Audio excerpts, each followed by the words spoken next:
Baik, selamat sore teman-teman semuanya. Balik lagi bersama saya Jundara di Senturi. Nah, ini untuk kondisi tanaman cabai lokal di sini teman-teman ini udah cukup bagus dan sehat ya. Baik, sebelum kita lakukan kegiatan kita pada sore hari ini, saya mau memperkenalkan ke teman-teman semua pentingnya alat-alat pertanian yang perlu kita miliki sebagai petani untuk memudahkan kita dalam bertani. Nah, yang pertama, baik teman-teman, nah ini adalah pH meter.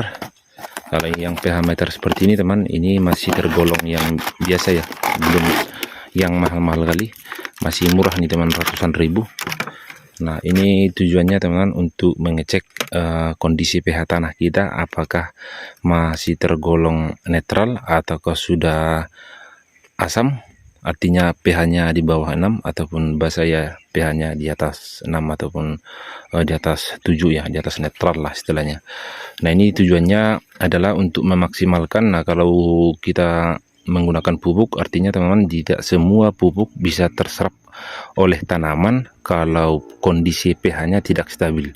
Dengan ini teman-teman bisa kita lihat apakah kondisi pH tanah kita netral atau tidak. Oke, jadi ini sangat penting. Nah, ini sudah saya tes kemarin, teman-teman sudah bisa lihat di video saya di awal-awal. Saya cek semua video, saya cek semua kondisi pH tanahnya mulai dari secara keseluruhan ya, secara diagonal. Makanya bisa kita tentukan berapa pH tanah kita. Baik, yang berikutnya. Alat selanjutnya ini adalah pH meter air ya. Ini pH meter air ini gunanya adalah untuk mengecek pH larutan pestisida yang kita gunakan, baik air bakunya ataupun larutan pestisida. Jadi menggunakan ini bisa kita ketahui apakah fungisida yang kita semprotkan itu sesuai pH-nya dan bisa diserap oleh tanaman dan bisa bertahan lebih lama. Nah, untuk insektisida misalnya dia harus pH-nya itu harus asam ya, jadi harus di bawah, harus rendah istilahnya, di bawah 6. Nah, kalau tidak kita gunakan alat ini, kita tidak tahu apakah penyemprotan kita itu maksimal atau tidak. Kita semprot insektisida yang mahal-mahal padahal kondisi pH-nya tidak memungkinkan, makanya pestisida tersebut tidak bisa bertahan lama dan terhidrolisis. Artinya hidrolisis adalah suatu zat aktif menjadi tidak aktif ya, artinya sudah hilang zat aktifnya ataupun kegunaannya pada tanaman. Nah, itulah gunanya kita mengetahui pH meter air ini supaya bisa kita tentukan apakah bagus atau tidaknya pestisida yang kita semprot. Jadi terkadang kita teman menyalahkan pestisida merek A misalnya kita semprotkan, rupanya ulatnya tidak mati ataupun kutunya tidak mati. Padahal karena memang pestisida tersebut tidak bisa bertahan lama di tanaman ini karena kondisi pH-nya tidak memungkinkan pada saat kita lakukan penyemprotan, artinya sudah terhidrolisis. Nah, untuk sebagai contoh nanti kita akan praktekkan. Baik, yang berikutnya.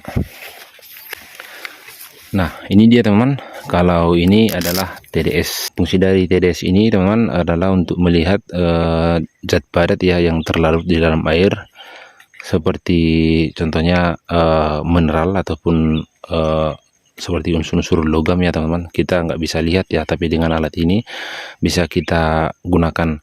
Artinya seperti contoh POC yang kita buat sendiri, misalnya POC air cucian beras ataupun POC yang lain. Nah, menggunakan alat ini teman, kita bisa ukur seberapa subur ataupun seberapa bagus kondisi pupuk yang kita buat. Jadi ini cukup penting teman-teman untuk mengetahui seberapa besar nutrisi dari cairan ataupun pupuk yang kita buat. Oke, nah itulah beberapa contoh teman-teman alat-alat pertanian yang perlu kita miliki untuk menunjang pertanian kita supaya berhasil ataupun kemungkinan berhasilnya itu jauh lebih tinggi ya, supaya pekerjaan kita tidak sia-sia. Oke, demikianlah teman-teman sekedar informasi. Selanjutnya mari kita lakukan penyemprotan. Selamat sore.